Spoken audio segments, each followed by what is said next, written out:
Yo empecé con 14 años aquí en el Mercado Sagarra, en el sector de las olivas, bacalao y todo eso en una parada. Entonces ya se terminó porque estaba por enfermedad con un contrato.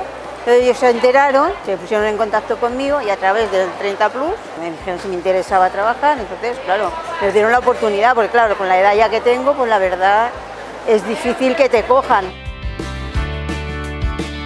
Bueno, jo em fa falta una noia per treballar. Llavors aquesta noia la coneixien de molts anys i va quedar aturada i aleshores vaig anar a parlar amb el gestor i em va dir que Gram Impuls promociona el que la puguis agafar persones de més grans de 40 anys i aleshores te donen unes ajudes perquè tu puguis mirar de funcionar. També li donen uns cursets perquè elles puguin acolpar-se més al teu treball. Que me han dado una oportunidad, es como una familia, me tratan estupendamente.